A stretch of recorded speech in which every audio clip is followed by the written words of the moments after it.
Pero les digo que estoy entusiasmado porque sigo su carrera como periodista desde hace muchísimo tiempo. La admiro profundamente y llevo rato, lo confieso, que no tenía noticia de ella. Ahora sé que está trabajando en un libro inmensamente interesante y para mí es un gustazo conversar con Marian de la Fuente. ¿Cómo estás, Marian? Un gusto saludarte y un gusto saludar también a toda tu escucha. ¡Qué Buenos maravilla! días. Y Oye, además tienes toda la razón con lo de los días. A mí me ha pasado igual. Yo me levanto y tengo que pensar si estoy el lunes, estoy en martes o en jueves. Esto nos ha vuelto a todos un poco trastocados. es una locura. Tú estás en tu casa, Marian. Estoy en la casa, sí. ¡Wow! Pero tienes como un set, tienes un set montado en tu casa. Lo que pasa es que en época de coronavirus todo el mundo tuvo que buscar la forma de poder seguir trabajando. Entonces yo tenía Claro. varias conexiones con diferentes canales y aparte seguía haciendo mi programa también y necesitaba conectarme desde la casa. Y trataba de hacerlo desde la habitación y entonces tengo un perro que no es un chihuahua, es un pastor alemán enorme y cada vez que yo estaba tratando de hablar el perro venía y me hacía compañía. Entonces el eco era bastante Yo complicado. también he tenido compañeros perros en otros programas que he hecho, pero bueno, eso es tema para otro. Para un libro, podemos publicar un libro más adelante juntos si Dios lo permite. Claro, cuando quieras, Luis, porque tú tienes historia también para publicar lo que Por quieras, ¿eh? favor. Mira, Marian, ahora, con esta cuestión de estar tanto tiempo en cuarentena, ¿te sientes, añoras regresar a un estudio de televisión o sientes que ya como que uno se va acomodando trabajando desde casa? Yo creo que la televisión ha cambiado sustancialmente ya desde hace mucho tiempo, ¿no? Pero desde la pandemia, desde el famoso coronavirus, si hay algo que hemos aprendido es que la televisión se puede hacer desde cualquier sitio y que además te da una cierta, fíjate, por un lado tienes razón, el estudio se extraña por la calidad de la imagen, etcétera, pero la autenticidad que te da el trabajar de tú a tú con la gente que te está viendo, que te está escuchando sin preocuparte de que entres alrededor, o sea, un poco ese anonimato que te da estar solamente frente a una cámara, Sí. creo que también es maravilloso, ¿no? No, y además, esto que llaman, una palabra la que yo le tengo, pavor y repudio, que es el engagement. Porque este engagement Mm, de ahora de las redes sociales, uy, mm, nos pone todos como que a sobrequerernos los unos a los otros, cuando en realidad los seres mm. humanos no somos Yo así, lo odio, Marianne. No somos. yo lo odio, Yo también lo claro que no. odio. Lo odio porque Ujú. no es De honesto. hecho, si miras mis posts, Luis, yo he sido bastante crítica con eso, porque hasta cierto punto uno se pregunta qué es capaz de hacer la gente por un like. Yo he Sí, visto, por ejemplo, cosas estas en TikTok, en estas nuevas aplicaciones que se bajan. Para un adolescente, bueno, se justifica, pero que gente como nosotros, honestamente, se pongan a hacer el estúpido y el idiota de una forma tan profunda solamente por un like, a mí, honestamente, Marian de la Fuente, opinión de Marian de la Fuente, me parece idiota. O sea, no me parece ok. nada Permíteme un simpático. segundo que ya te voy a seguir en tu cuenta por el resto de mis días. Comparto. Eres mi favorita influencer en mí. No, pero es que además, ¿quién es un influencer? ¿El que te busca el like para que le paguen la comida? No, hombre, no. Ahí está, ahí está. Oye, pero mira, llevamos apenas como 2 minutos conversando y ¿cuántos titulares estamos arrojando, Marian? Mira, te quiero hacer la siguiente pregunta porque tú eres una periodista, primero muy seria, muy informada. Además, que tiene en su trayectoria una cantidad de conversaciones súper interesantes con líderes del mundo entero. Con toda esta cuestión del mundo digital, con, por ejemplo, el libro de Bolton, que es como que la noticia del momento, todo el mundo está conversando, todo el Ujú, mundo está ujú. comentando las cosas que dice ahí Bolton en su paso por el gobierno de Donald Trump. Dios, ¿cómo encontrar la verdad, Marianne? Porque uno lee por un lado una opinión del otro, entonces es muy fácil opinar por otra parte en Twitter y después, ¿a qué te aferras tú como una verdad? Mira, yo tengo que empezar diciéndote que la verdad es muy subjetiva. Y te voy a poner un ejemplo que yo cuando hago algunas conferencias les comento siempre a los estudiantes, ¿no? Lo que, por ejemplo, en el caso de Pinochet es una verdad suprema para quienes eran los seguidores de Augusto Pinochet. Pinochet era un líder. Para aquellos que mató Pinochet, Pinochet era un criminal. ¿Cuál es la verdad? Depende, obviamente, del ángulo en el que tú lo mires. Ahora, desgraciadamente, tenemos un problema, dos problemas añadidos. Uno, que las redes sociales nos han convertido a todos en periodistas. ¿Eso qué significa?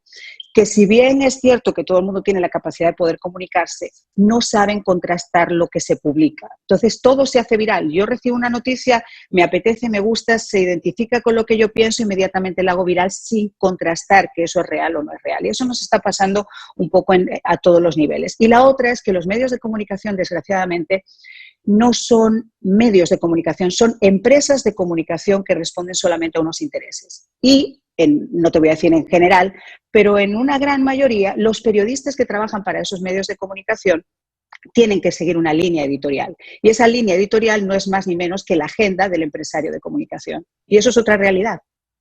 Mira, si tú me has escuchado los primeros minutos de transmisión antes de conversar contigo, podrás concluir que lo que yo digo o aquí en este programa obedece a una línea editorial dictada por un sujeto muy tonto. Que se llama Luis Sedán. Dios mío. Por eso te digo, no se puede generalizar, pero en grandes... Y te pongo el ejemplo. Si nosotros queremos saber ahora cuál es la noticia y tú ves esa noticia en CNN o la ves en Fox, Sí. son dos noticias completamente Claro. diferentes. ¿Por qué? Porque el ángulo editorial de las empresas obligan a que lo que es verdad y lo que el televidente o la persona que nos escucha quiera saber sobre una noticia, ya te la están parcializando. Entonces, lo ideal sería poner encima de la mesa y decir, bueno, esto es lo que está ocurriendo y usted, señor, que está en su casita y que nos está escuchando, es el que decide cuál es su verdad. Claro, claro. Ahora yo te pregunto, porque yo me levanto hoy en la mañana y me despierto, como siempre, a las 3 de la mañana. Primero voy al gimnasio, luego preparo la comida de toda mi familia, la dejo lista en las loncheras. Limpio la casa en la medida que pueda porque me gusta colaborar. ¿Qué quieres que te diga? Soy culpable, me encanta colaborar en la casa. Y luego me voy a la información para venir aquí al programa más o menos informado. Y está toda esta cuestión, este escándalo armado con el libro de John Bolton, el ex asesor de seguridad de Donald Trump. Sí. ¿Qué debe hacer? Mientras yo estoy escuchando, bueno, yo como venezolano, debo admitir, me duele profundamente leer las revelaciones que ahí están en este libro que todavía no sale, pero ya se vienen colando algunas cosas, algunos datos. Y luego de escandalizarme, de molestarme y tal, de agradecer si es que esto fuera en verdad, digo, ¿y por qué yo tengo que entender que esto que dice aquí es verdad, es cierto? O sea, ¿contra qué? ¿Cuál es la otra versión de este asunto? ¿Cómo crees tú que deberíamos nosotros, los lectores de este libro de Bolton, bueno, repasar las confesiones que nos hace en esta publicación? Yo creo que deberíamos tomarlo con muchas pinzas y la primera pregunta que uno se tiene que hacer es por qué un ex asesor de seguridad o por qué una persona que está cercana a un presidente decide sacar un libro en un año electoral a 3 años de las elecciones. Yo creo que es la primera pregunta que uno se tiene que hacer.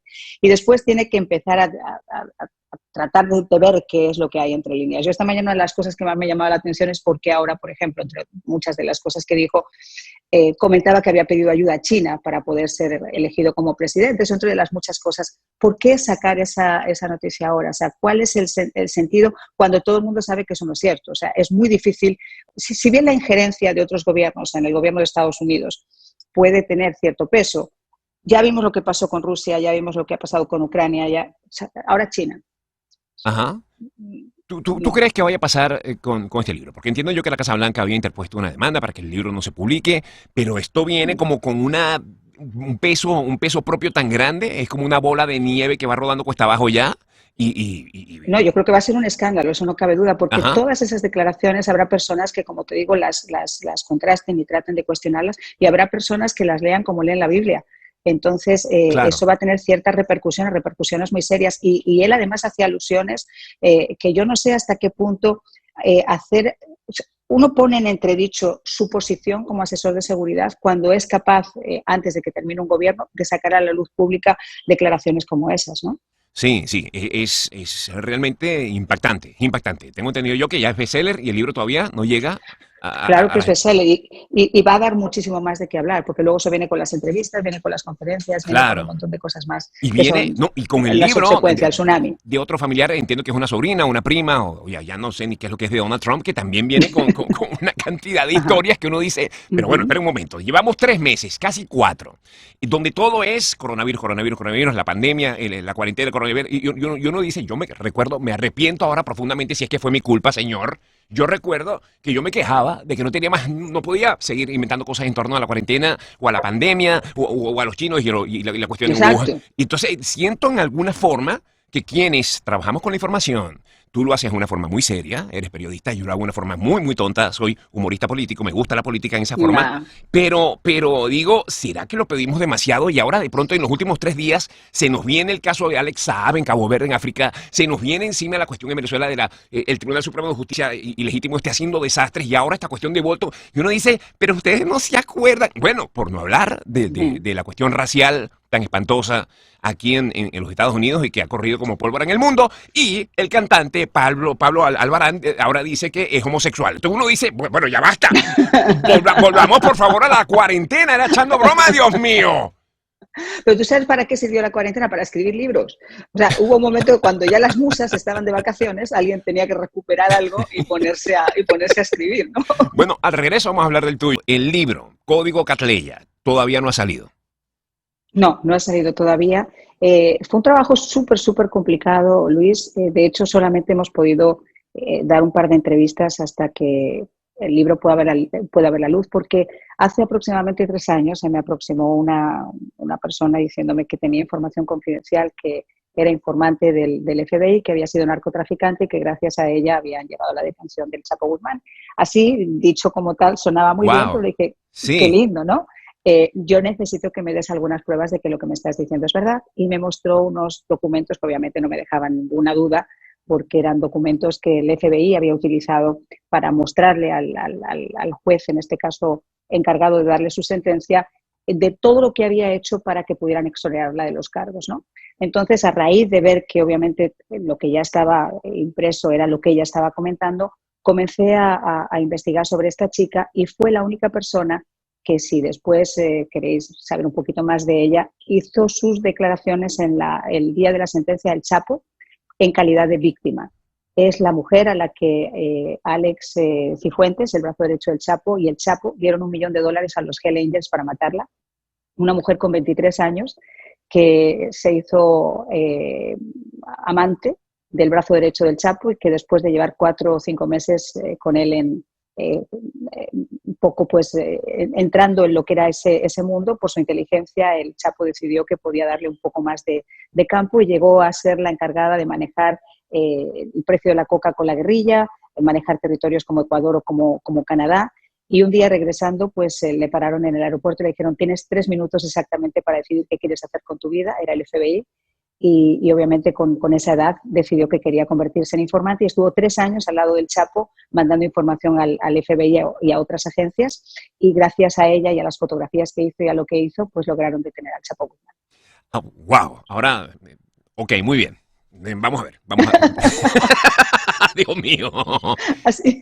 Armarian, tú tienes que tener una sangre fría espectacular cuando alguien te llama y te dice: hola, ¿cómo estás? Mira, yo fui informante del FBI. Yo, taca, taca, taca, taca, taca, taca, todas estas credenciales que son bastante poco inusuales. ¿Qué es lo primero que tú piensas? ¿Piensas, alguien me está jugando una broma? ¿Yo debo consultar esto? O sea, ¿planteas una reunión? ¿Cuál es el siguiente paso?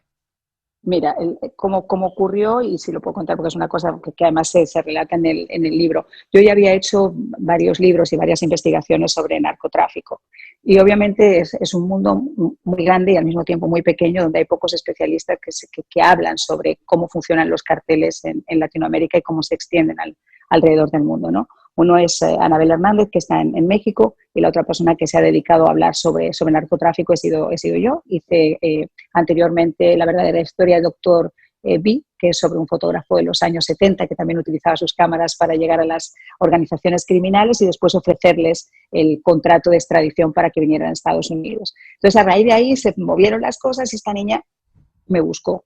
Me llamó primero por teléfono, y después de hablar por teléfono, porque ella estaba en un programa de semiprotección de testigos, hablamos de hacer una reunión, sin pactar esa reunión, porque obviamente había que mover otros hilos para que esta chica pudiera moverse o yo pudiera moverme. Y esa reunión se hizo aquí en Miami.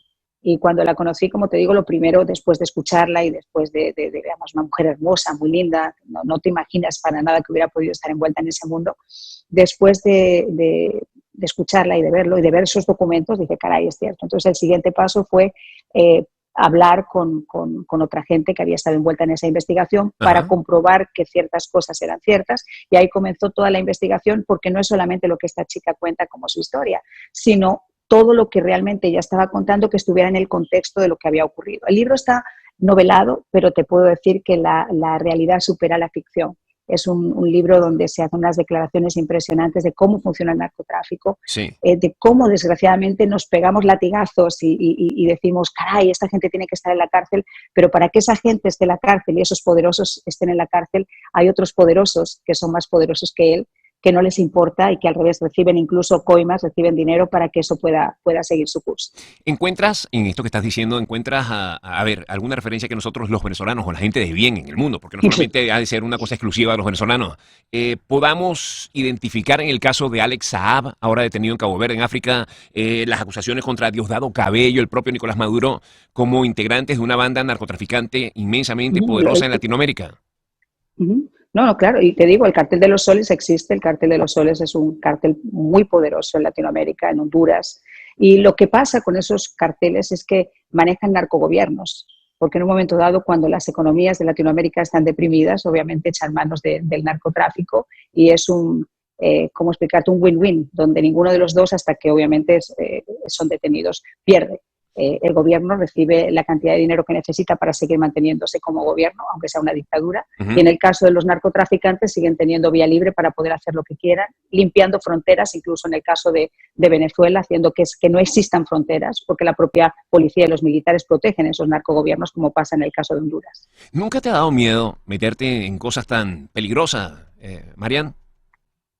Mira, yo te soy muy honesta. Yo creo que el periodismo tiene muchas facetas y hay gente que le gusta la parte artística y hablar de los artistas, y a mí me parece maravilloso que lo hagan.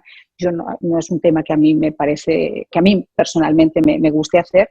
Y sin embargo, sí me gusta que podamos tener una idea de otras cosas que pasan a nuestro alrededor, que no son tan fáciles que salgan publicadas, no son tan vendibles, entre comillas, pero que son reales. Y que es necesario que empecemos a tener... Mira, con el caso del Chapo Guzmán, Luis, a mí me pasó lo siguiente. Después de hacer todo ese análisis, de comerme el juicio en Nueva York, porque fui en varias ocasiones cuando había testigos que yo necesitaba después retratar en mi libro, y me dieron un permiso especial para poder estar en esa misma sala con el Chapo.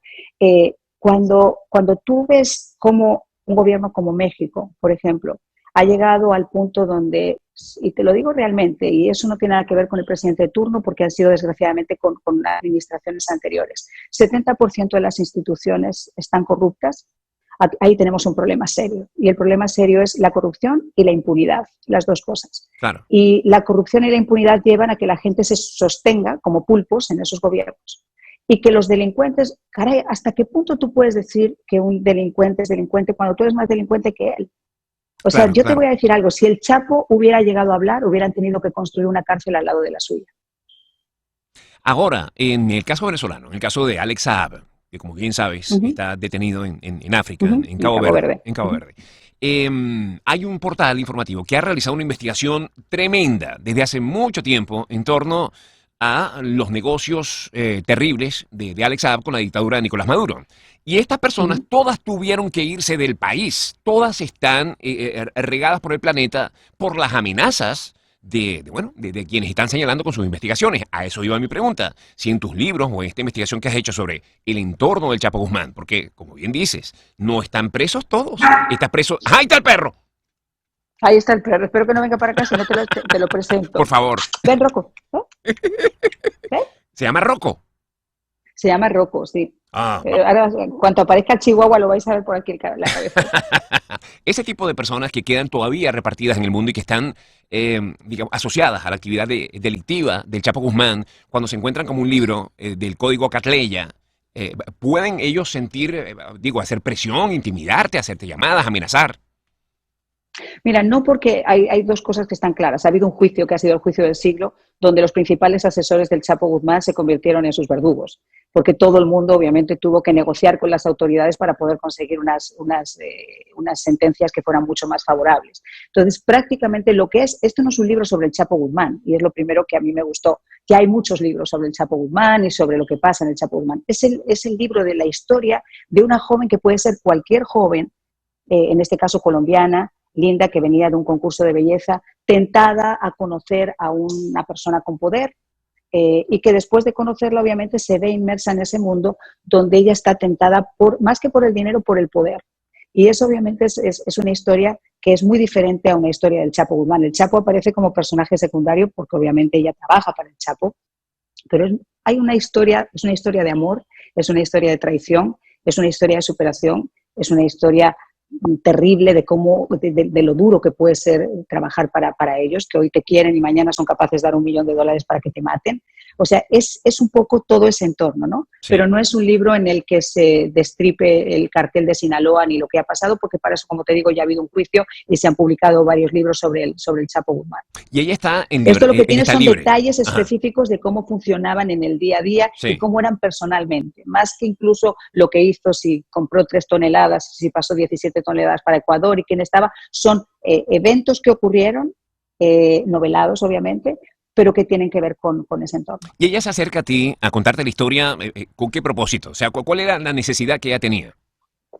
Mira, yo creo que hay 2 cosas importantes. Una, y yo tuve una pequeña discusión con ella que se retrata también en el libro, en el que le digo, ¿qué necesidad tienes de declarar el último día del juicio, el día de la sentencia, cuando te has librado de tener que ir tú físicamente porque ya tenían pruebas tuyas que se han aportado al juicio, ha salido tu nombre, pero tú no has tenido que declarar? O sea, ¿cuál es tu intención de quererte jugar la vida para eso? Tú lo que tienes es un ataque de ego. O sea, tú lo que quieres es que de repente la gente hable de ti, que se sepa quién eres. Y ella me dijo, tengo 2 asignaturas pendientes. La primera es con mis padres, con mi familia y conmigo misma. Porque es cierto que yo fui narcotraficante, es cierto que hice todo esto, pero yo me pasé 3 años jugándome la vida con el FBI hasta que esta gente estuvo detenida. Yo quiero que la gente sepa lo que hice, lo que pasó conmigo y que eso no vuelva a pasar a ninguna otra joven con 20 años como yo tenía, o por lo menos que se pueda llegar a evitar. Tú eres periodista desde hace tantísimo tiempo, tienes tanta credibilidad. Tus amistades, cuando vas a una reunión, cuando estás en un lugar, logras escapar al tema de la noticia. Eso te agobia. Ay, has dado con el punto clave. Porque es verdad, o sea, un médico, por ejemplo, termina de operar y se va a su casa y se desconecta porque nadie habla de apéndice ni de ataques al corazón. Claro. Pero nuestro trabajo es diferente porque obviamente la noticia es actualidad. Y cuando tú estás en una reunión con tus amigos, pues todo el mundo quiere saber y sale la actualidad. No, la verdad que no, a eso sí te digo que no escapo. Puedo escapar a cualquier otra cosa, pero al tema de la actualidad no. Lo que sí es verdad es que trato de no monopolizar la conversación. Ajá. Y además me encanta porque así puede recibir otras opiniones, ¿no? Wow, Pero sí es verdad, no nos escapamos ni un poquito. No, pero claro. Y a ver, uno busca de vez en cuando como que, déjame, a mí me pasa. Yo estoy hablando tanto tiempo, a veces coincidía, mi programa de radio tenía programa de radio, programa de televisión, luego la gira de stand-up. Entonces, cuando yo realmente tengo la oportunidad de escuchar hablar a otros, me apago por completo, Mariana. Me apago. Entonces la gente dice, pero es que tú tan divertido que pareces en no sé qué historias y luego eres como tan callado, tan antipático. No, es que no. Yo necesito escuchar a los demás. Sí, porque además cuando tú llegas normalmente te preguntan a ti, ¿no? Claro. Entonces yo me siento a veces mal porque digo, es verdad, o sea, a mí me pasa igual, yo dejaba la radio, tenía un programa de 3 horas en la radio, el programa de televisión, la radio, llegaba a casa, tenía una reunión para desconectarme y resulta que la desconexión se convertía en la conexión total, porque además tenías Q&A con todo el mundo. Pero sí. Y cuando de verdad te quieres desconectar, ¿qué haces? ¿Qué actividad practicas? Mira, tú sabes que yo no soy un animal de gimnasio, eso sí es cierto, no he practicado mucho gimnasio. Yo soy un animal en el gimnasio, que es distinto. ¡Qué bruto! Oye, Muy pues malo, si muy malo. se me pega algo, porque a mí no se me pega nada. Tengo ganas de hacerlo, pero la verdad que es verdad, hay que tener la cultura del gimnasio. No la tengo. Debería hacerlo. Eso es mi propósito de todos los eneros. Voy a empezar el gimnasio. Además, Sí. me hago ¿cómo se llama? No llego a hacerlo. Pero no, yo cuando me quiero desconectar, me encanta estar en la casa, me encanta estar con amigos, me encanta disfrutar viendo el lago. Soy una persona extremadamente simple, pero me encanta eso. Ahora, a ver, ¿te gusta, te gusta el humor, te gusta la fantasía? Porque a veces la gente tiende a pensar que quienes se dedican a la opinión, a la política, a estos temas que, bueno, que vamos a estar claros, mantienen al mundo en una zozobra constante que no nos permiten vivir con la ilusión de que puede haber un cambio para mejor. Sienten que son personas rígidas, que no ríen, que no compran fantasía. ¿Cómo eres tú? Hombre, la fantasía nos gusta a todos, eso te lo puedo decir. Y sobre ser... Es verdad que tienes razón también en ese punto. La gente te identifica de repente porque haces noticias como que eres seria y tal. No, yo la verdad que, perdóname, pero soy una joda viviente y es verdad. Yo soy española, tengo la ironía así puesta enseguida y de todo hago un chiste. Claro. Y me gusta divertirme, me gusta reírme, me gusta pasármelo bien, claro que sí. Claro. Entonces, por el otro lado, quienes de pronto te ven riéndote o te ven haciendo un chiste y dicen, ay, pero mira, de verdad, ya no debería porque ya tiene una imagen de seriedad que tiene que cuidar. Luego están ¿Sabes que la es seriedad? imposible. Mira, te voy a contar una anécdota muy divertida. Cuando yo llegué a este país en el año 96, yo venía de Antena 3 y me llamaron para participar en el primer servicio 24 horas de noticias en español, justo unos meses antes de CNN, que era CBS Telenoticias. Yo me vine para acá con mi maletita, toda divina, con mi pelito largo, y cuando llegué acá, lo primero que me dijeron es, ese pelo se vuela. Y yo, ¿what? El pelito fuera. Ninguna periodista de noticias puede tener el pelo largo. Perdón, usted me está diciendo que yo me tengo que cortar el pelo para ponerme delante de una cámara y decirle a una persona lo que yo interpreto que hay sobre actualidad. Se tiene usted que cortar el pelo y además la ropa que usa, no, chaquetitas con el brochecito acá. Le dije, mire, me está comprando el pasaje de vuelta a España porque usted no me ha comprado así. Y yo con todo el gusto del mundo le digo, si usted encuentra una persona que por ser más seria o por ser más creíble necesita cortarse su pelo, hay una cosa que se llama clase y hay una cosa que se llama respeto a la audiencia. Yo sería incapaz de ponerme un escote hasta acá con unas pechugas gigantescas para hablarle a un señor sobre lo que está pasando, porque me parece una falta de respeto a la audiencia. Pero eso es una cosa, y el hecho de tener el pelo largo, porque a mí me gusta tener el pelo largo, porque es mi personalidad, es otra completamente diferente. Entonces, si a usted le gusta, me compra. Y si no le gusta, mire, tiene 150.000 personas que puede elegir que van a ser mejor que yo. Mira, no María, lo voy a hacer. me acabas de dar, me acabas de dar una... Me acabas de dar a entender que soy tan susceptible a ese tipo de comentarios. Me hago un escote y tal. Yo dije, solamente dijiste eso y yo dije, ¿plin? ¿Qué? Soy súper susceptible a esos comentarios. Porque eso es otra de las cosas que ha pasado. O sea, la televisión es imagen, ¿ok? Estamos de acuerdo que la televisión es imagen. Pero depende en qué programa. O sea, yo he sido la primera persona que he sido extremadamente crítica cuando hay mujeres que tienen un talento excepcional, cuando hay personas que son brillantes haciendo editoriales, comentarios, y las tienen relegadas simplemente porque llega una persona que la silicona les ha tomado su única neurona itinerante, porque tienen una, y es itinerante, y de repente las tienes ahí puestas que no saben ni hablar, pero tienen un par de pechugas maravillosos y un culo inflado a mano, Ya basta. y a mí eso me molesta tremendamente. A mí ¿Es no. cierto? A mí... Claro que a ti no, pero ese es el problema, que a ti no. Pero bueno, pero vale, una conversación que venía también, Marian, porque lindo. no lo estás lanzando todo por el barranco. Mira. No hay nada por el barranco. Hay un montón de señoras que van a estar de acuerdo conmigo y señores que también van a estar de acuerdo conmigo. Depende para qué. Si tú quieres hacer un programa de Playboy, me parece fantástico que enseñe usted las pechugas. Mira, pero si no está haciendo usted Playboy, claro. nada. ¿Me recuerdas la revista Interview, la edición española? Cuando yo estaba pequeño, no es que mi papá la compraba, pero siempre la encontraba yo en la sala. Y me parecía tan loco eso, bueno, que creo que también la Playboy aquí en los Estados Unidos funcionaba así, o funciona así, no lo sé, que traía esta mezcla entre artículos inmensamente interesantes, de una densidad política, una profundidad, y luego una mujer desnuda que la paró el policía y está ella así contra el carro. Con la misma profundidad, o sea, tenía la misma profundidad pero en distinto ángulo. Sí. Oye, Marian, ¿cuándo publicas el libro? ¿Cuándo sale? Mira, el libro está ya, ha pasado dos cosas muy interesantes con este libro. Una, que han comprado los derechos para la serie de televisión antes de estar publicado. Y el segundo es que ya estamos en proceso de publicación. Hay dos editoriales que están interesadas y la gente está en este momento ya negociando con quién publicamos. Así que yo creo que, si Dios quiere, para el otoño ya vamos a poder tener Código Catleya en el mercado. Ay, qué maravilla. Bueno, conversaremos, Dios quiera, y ojalá tú quieras, sí, para hablar ya del lanzamiento del libro. Por favor. Oye, un gusto conocerte. Un súper gustazo, Luis. Te mando un abrazo grande y un abrazo a todas las personas que te escuchan. Muchas gracias. Escuchas Arriba Miami con Luis Chatein.